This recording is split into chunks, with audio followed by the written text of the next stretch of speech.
صباح الخير عليكم، معاكم باشمهندس محمد من شريف بنكو. النهارده بوريكم بقى كفته الجمبري المميزه عندنا. احنا كفته الجمبري عندنا بتتعمل من الجمبري البلد يا جدعان، اللي هو البيبي. لازم تعمل من الجمبري البيبي عشان اولا بيبقى لازق بيمسك في بعضه. تاني حاجه بيدي طعم للكفته. لو احنا جينا استخدمنا جمبري اكبر من كده او جمبري مجمد او مزارع او كده ما بيديش طعم. الجمبري ده بيجي من بورسعيد او بيجي من دمياط. تمام. لازم الجمبريه تبقى صغيره كده، ده بيبقى طعمه مسكر جدا جدا جدا. هنوريكم النهارده دلوقتي الكفته بتتعمل ازاي عشان توصل للمنتج النهائي بتاعنا. اول حاجه هنستخدمها، هنجيب مثلا على الكميه دي مثلا حوالي كيلو بصل. هنحطها. البصل ده هنفرمه ونطلع الميه بتاعته بره، عشان الميه دي ممكن نستخدمها بعد كده في اي تتبيله ثانيه. تاني حاجه بنستخدمها توم مفروم. ده توم مفروم، توم يعني صحيح احنا فارمينه من غير اي اضافات. الكفته بتحب التوم عامه، احنا ممكن على حسب الكميه اللي احنا بنعملها.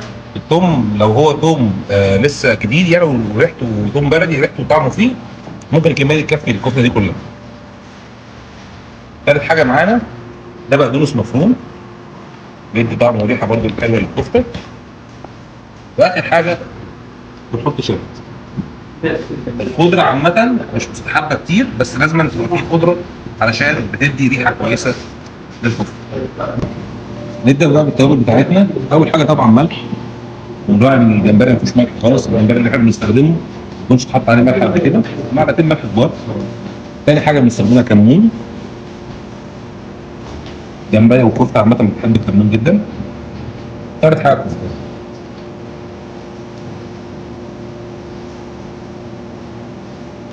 في ناس بتحب تحط سنه شطه على الكفته، في ناس لا، حسب الاختيار. رابع حاجه دي بتبقى مرقه سمك. مرقه السمك دي مهمه جدا في كل مطعم السمك. لو ما لقيتهاش ممكن تستخدم مرقه فراخ، بس ما تحطش كميه دي كلها. اخر حاجه معانا بيبقى الدقيق، لان الدقيق ده هو اللي بيلم التوابل معانا وبيلم الكفته معانا.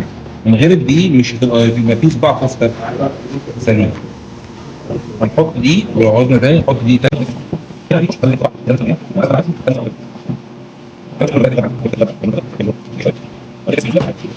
مع العجن ومع التوابل ومع الدقيق بنوصل للقوام اللي هو ايه؟ ملزق ده. ان هي تبقى لازقه في ايدك كده. طب احنا دلوقتي كفته لزقت في ايدينا، هنصبعها ازاي بالمنظر ده؟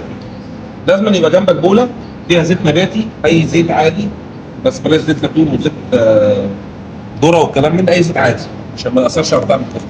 زي ما انتم واخدين بالكم الكفته عندنا لا فيها رز ولا فيها سبيت ولا فيها فيليه، هي جمبري صافي. واللي بتطلع للعملاء عندنا من زمان على نفس الوضع ده، جمبري صافي ما خدتش غير هي التوابل بتاعتها ودقيق. والدقيق لازم عشان يبقى المنظر ده. طيب نبتدي نبل ايدينا بالزيت.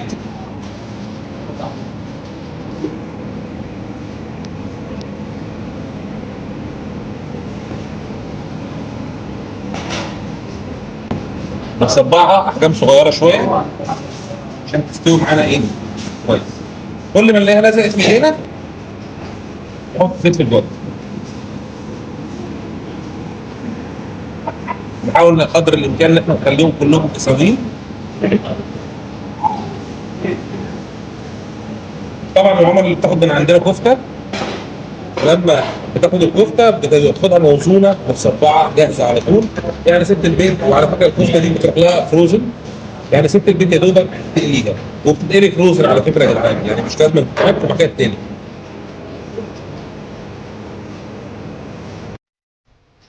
دي النتيجه النهائيه من الكفته.